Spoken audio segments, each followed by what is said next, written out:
नमस्कार साथियों, स्वागत करता हूं आप सबका अपने अपने चैनल पर।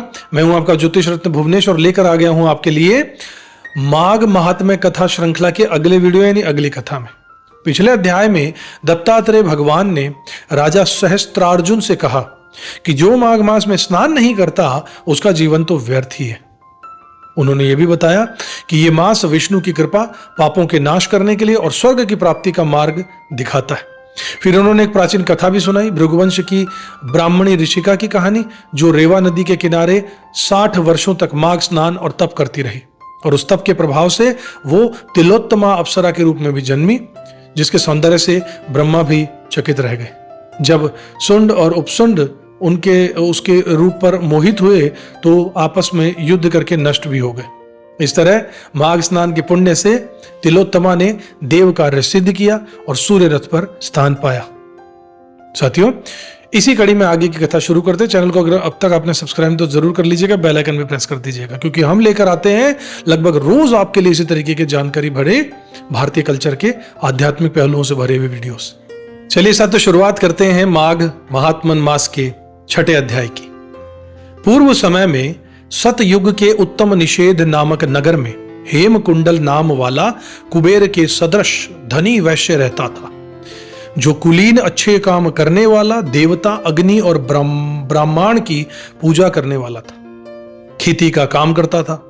वो गाय, घोड़े, भैंस आदि का पालन करता था और दूध, दही, छाछ, गोबर, घास, गुड़, चीनी आदि की अनेक वस्तु बेचा करता था। उसने इस प्रकार बहुत सारा धन इकट्ठा कर लिया था। जब वह बूढ़ा हो गया तो मृत्यु को निकट समझकर उसने धर्म के कार्य करने का प्रारंभ कर दिया। भगवान विष्णु का मंदिर बनवाना, कुआं, तालाब, बावड़ी, आम, पीपल आदि के वृक्ष तथा सुंदर बाग बगीचे लगवाए। सूर्योदय से सूर्यास्त तक वो दान करता। गांव के चारों तरफ जल की प्याऊ लगवाई। उसने सारे जन्म भर जितने पाप किए थे उनका प्रायश्चित करता था। इस प्रकार उसके 2 पुत्र उत्पन्न हुए, जिनका नाम उसने कुंडल और विकुंडल रखा। जब दोनों लड़के युवावस्था को प्राप्त हुए तो हेमकुंडल वैश्य गृहस्थी का सब कार्य सौंपकर भगवान की तपस्या के निमित्त वन में चला गया और वहां विष्णु की आराधना में शरीर को सुखाकर अंत में विष्णु लोक को प्राप्त हुआ। उसके दोनों पुत्र लक्ष्मी के मद को प्राप्त होकर बुरे कर्मों में लीन हो गए। वैश्यगामी वीणा और बाजे लेकर वैश्याओं के साथ गाते फिरते थे। अच्छे सुंदर वस्त्र पहनकर और सुगंधित तेल आदि लगाकर भांड और खुशामदियों से घिरे हुए हाथी की सवारी करते थे और सुंदर घरों में रहते थे। इस प्रकार ऊपर बोए बीज के सदृश वह अपने धन को बुरे कामों में नष्ट करने लगे थे।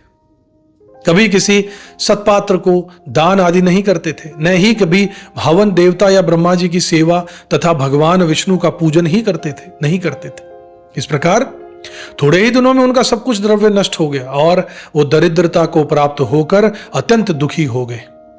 भाई, जन, सेवक, उपजीवी सब इनको छोड़कर चले गए और राजा के भय से नगर को छोड़कर चोर और डाकुओं के साथ वन में रहने लगे और वहां अपने तीक्ष्ण बाणों से वन के पक्षी, हिरण आदि पशु तथा हिंसक जीवों को मारकर खाने लगे। एक समय इनमें से एक पर्वत पर गया जिसको सिंह मारकर खा गया और दूसरा वन को गया जो काले सर्प के डसने से मर गया। तब यमराज के दूत उन दोनों को बांधकर यम के पास लाए और कहने लगे कि महाराज, इन दोनों पापियों के लिए क्या सजा है, क्या आज्ञा है, बताइए। इति श्री पद्म पुराणांतर्गत 6ठोध्याय समाप्त, यानी 6ठा अध्याय यहीं समाप्त होता है। अगले वीडियो में आपको फिर मिलूंगा। अगर वीडियो पसंद आया हो, कथा पसंद आई हो तो साथियों लाइक कीजिएगा, वीडियो को शेयर भी कीजिएगा, चैनल को सब्सक्राइब नहीं किया तो जरूर कर लीजिएगा, बेल आइकन प्रेस कर दीजिएगा ताकि आपको आने वाली कथा का नोटिफिकेशन सबसे पहले मिल जाए और समय पे मिल जाए। साथियों, आपका सब्सक्रिप्शन ही हमारी सबसे बड़ी ताकत है, तो अगर चैनल को सब्सक्राइब नहीं किया तो जरूर कीजिए। बगल में बेल आइकन उसे भी प्रेस कर दीजिएगा ताकि सारे वीडियोस के नोटिफिकेशन समय पर मिलते रहे। अगले वीडियो में फिर मुलाकात करूंगा, तब तक खुश रहिएगा, अपना कर्म करते रहिएगा, ऊपर वाले में विश्वास जरूर रखिएगा। साथियों, जय श्री राम।